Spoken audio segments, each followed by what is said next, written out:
अस्सलाम वालेकुम दोस्तों। आज मैंने एक कहानी सुनी तो मेरे को लगा वो कहानी आप लोगों के साथ शेयर करनी चाहिए। तो वक्त बर्बाद ना करते सीधे कहानी की तरफ आते हैं। ये कहानी एक बुजुर्ग की कहानी है, सब्र और शिफा की कहानी है। शहर के एक पुराने मोहल्ले में एक हकीम साहब के नाम के बुजुर्ग रहते थे। उनकी उम्र करीब 75 साल थी और पूरी ज़िंदगी उन्होंने दीन और इंसानियत की खिदमत में गुजारी थी। लोग उन्हें न सिर्फ उनकी हिकमत इलाज के लिए जानते थे बल्कि उनकी गहरी इबादत और अल्लाह के अटूट यकीन पर भी के लिए भी मानते और जानते थे। बीमारी और इम्तिहान। एक साल रमज़ान के पहले अचानक बुज़ुर्ग साहब बीमार हो गए। मतलब बीमार, काफ़ी बीमार हो गए।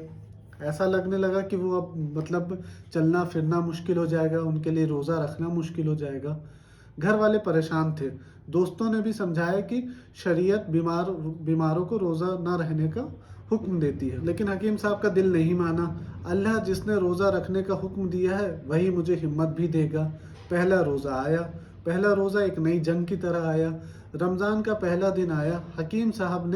कमज़ोरी के बावजूद रोज़ा हकीम साहब ने कमज़ोरी के बावजूद रोज़ा जो है सुबह शाम तक का भूख प्यास से बर्दाश्त किया।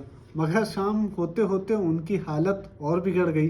शहरी में जो थोड़ा बहुत खाया था वह भी बदन की ताकत नहीं दे पा रहा था। किसी तरह पहला रोज़ा मुकम्मल हुआ।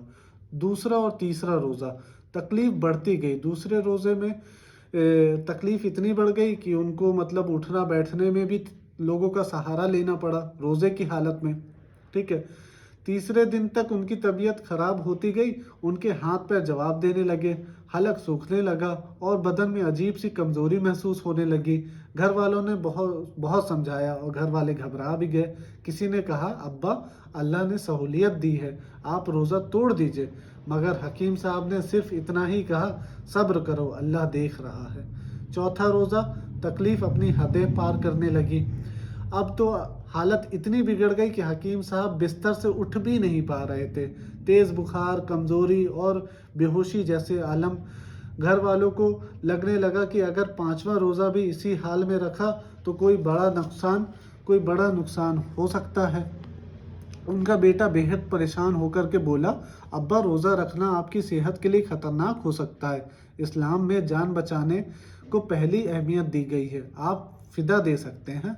मगर हकीम साहब की आंखों में आंसू आ गए और उन्होंने सिर्फ एक जवाब दिया, जिसने रोज़े का हुक्म दिया है वही शिफा देने वाला है। पांचवा रोज़ा, अल्लाह की कुदरत का करिश्मा। सुबह जब सहरी का वक्त हुआ तो घर वाले सोच रहे थे कि शायद आज हकीम साहब रोज़ा ना रख सके। मगर जैसे ही सहरी का वक्त आया, कुछ अजीब हुआ।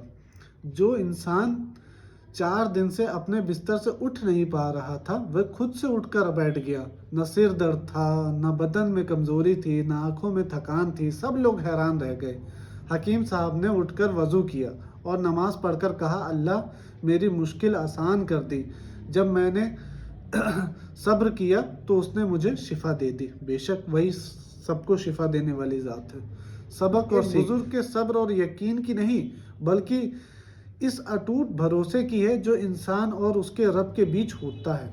हकीम साहब को पूरी ज़िंदगी बीमारी का इलाज आता था, मगर उन्होंने सबसे बड़ा इलाज पता था कि अल्लाह पर भरोसा। शिफा देने वाली ज़ात सिर्फ और सिर्फ अल्लाह की है। गंभीर बीमारियां जिनको क्रोनिक डिजीज़ कहा जाता है, जैसे डायबिटीज़ टाइप 1, जिनको इंसुलिन लगता है या जिनको मतलब एक बार की हाइपोग्लाइसीमिया हो सकता है या हाइपरग्लाइसीमिया हो सकता है। हार्ट डिजीज़, रोज़ा रखने से जिसको डिहाइड्रेशन हो सकता है, जिसके कुछ दिल में मरीज की तकलीफ हो सकती है, ऐसे लोगों को नहीं रखना चाहिए। किडनी रोग, CKD वाले किडनी रोग के से जूझते हुए लोगों को नहीं रखना चाहिए। जिसमें डायलिसिस पे रहने वाले मरीजों को ख़ास तौर से उनके लिए मनाहियत है। ठीक है। और भी है, प्रेग्नेंट है, ये सब मतलब बाकी लोग कज़ा दे सकते हैं। ये फ़िदा देने वाले मरीज़ों का नाम बताया मैंने, जिनको मतलब जो डायलिसिस है या कुछ है, इस तरह का कुछ है। ठीक है। अब मुद्दे की बात यह है कि साइंटिफिक बात अगर अपन करें कि रोज़ा रखने से साइंस के हिसाब से क्या हकीकत में शिफा होती है इंसान को, तो उस पर बात करते हैं। तो जी हाँ, साइंस ने बहुत सारी ऐसी रिसर्च करी है जिसमें रोज़ा रखने से लोगों को शिफा हो सकती है। अब साइंटिफिक एवोल्यूशन पे बात करते हैं कि साइंस में शिफा याब हो सकती है। इसको साइंस के मद्देनज़र रख के देखते हैं। तो पहला मैंने कुछ टॉपिक्स बनाए हैं, उस टॉपिक से बात करेंगे। पहला है डिटॉक्सिफिकेशन और सेल रिपेयर। तो ये जो सेल रिपेयर होता है, जिसके लिए आजकल बहुत मशहूर है कि रोज़ा रखने से आप कैंसर जैसी बीमारियों से ठीक हो सकते हैं। तो जी हाँ, ऑटोफैगी एक प्रक्रिया होती है जो बॉडी में कोशिकाओं को अपने आप से रिपेयर करने लगती है। ऑटोफैगी प्रक्रिया के तहत हमारे शरीर के टॉक्सिक जो होते हैं वो ऑटोफैगी जो है उस प्रक्रिया में ख़त्म हो जाते हैं, टॉक्सिक निकल जाते हैं बाहर, और हमारी बहुत सारी सेल रिपेयर हो जाती है, ख़राब सेल जो है ऑटोफैगी में ख़त्म हो जाती है। दूसरा टॉपिक बात करेंगे हम मेटाबॉलिज्म और ब्लड शुगर। जी हाँ, डायबिटीज़ में ख़ास तौर से टाइप 2 डायबिटीज़ वाले पेशेंट में बहुत फ़ायदेमंद होता है रोज़ा कई जगहों पर, अगर उसका पूरा ख्याल डॉक्टर्स के हिसाब से रखा जाए। तो मेटाबॉलिज्म और ब्लड शुगर, पहली रिसर्च पे बात करेंगे जो American journal of clinical nutrition. ये रिसर्च में बताया गया था कि 20 से 31% तक इंसुलिन जो है बढ़ाया जा सकता है शरीर में, और ब्लड शुगर 3 से 6% तक कम किया जा सकता है। तो रेजिस्टेंस डेवलप हो जाता है इससे। तीसरा टॉपिक है सेल मेटाबॉलिज्म। 2007 में रोज़ा इंसुलिन हार्मोन को अधिक प्रभावी बनाता है। इंसुलिन हार्मोन को रोज़ा रखने से अधिक प्रभावी बनाता है, जिससे कोशिकाएं ग्लूकोज को अच्छी तरह से अवशोषित कर पाती हैं। इससे भी हमको टाइप 2 डायबिटीज़ वालों में फ़ायदा होता है। ये जो मैं बता रहा हूँ ना, सेल मेटाबॉलिज्म 2017, ये आप गूगल भी कर सकते हैं।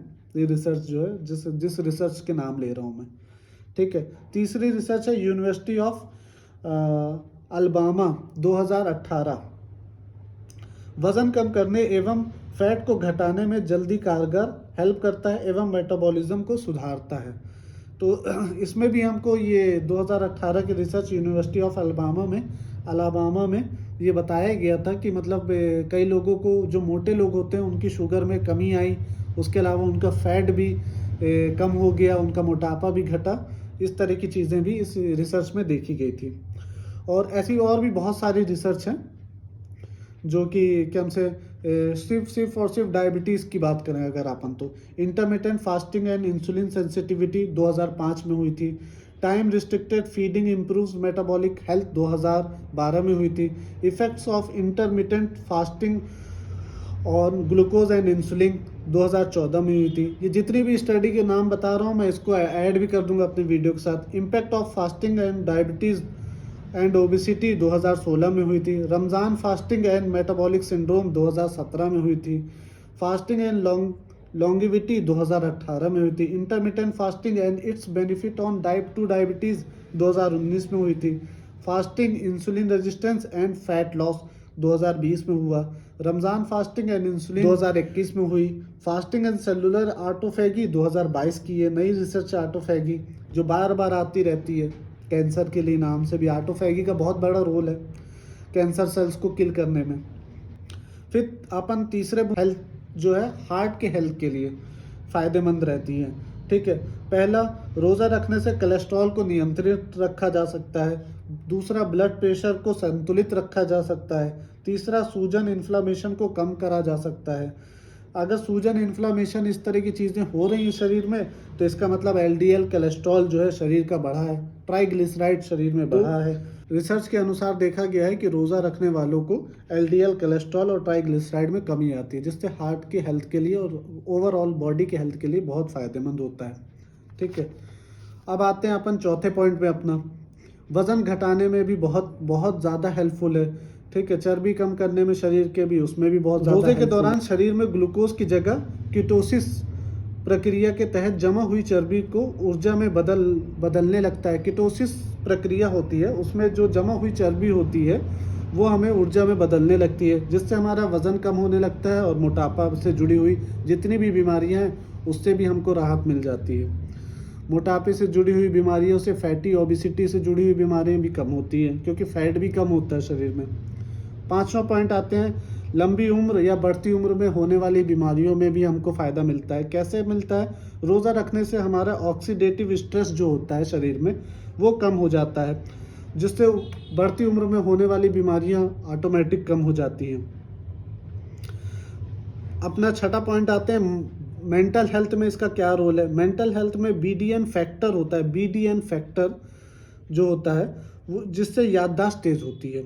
मस्तिष्क में बीडीएन फैक्टर बढ़ता है जिससे याददाश्त तेज होती है, और अल्जाइमर, पार्किंसंस जैसी न्यूरोलॉजिकल डिजीज में भी हमको फ़ायदा पहुंचता है।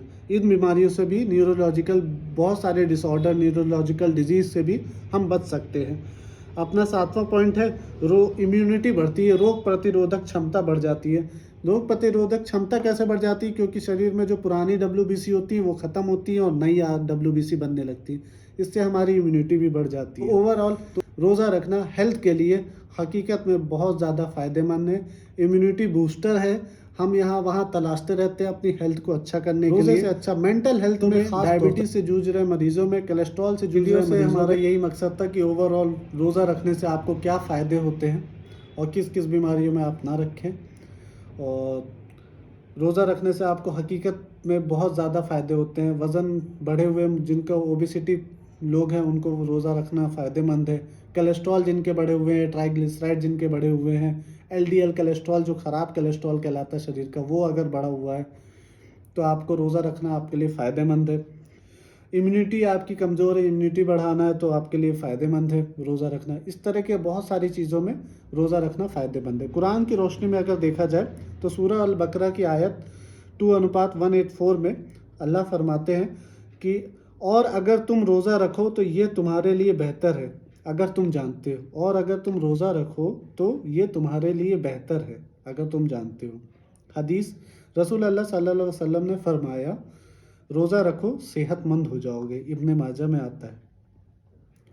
तो रमज़ान में रोज़ा रखना ना सिर्फ इबादत बल्कि जिस्म और रूहानी दोनों को शिफा आप होती है रोज़ा रखने से।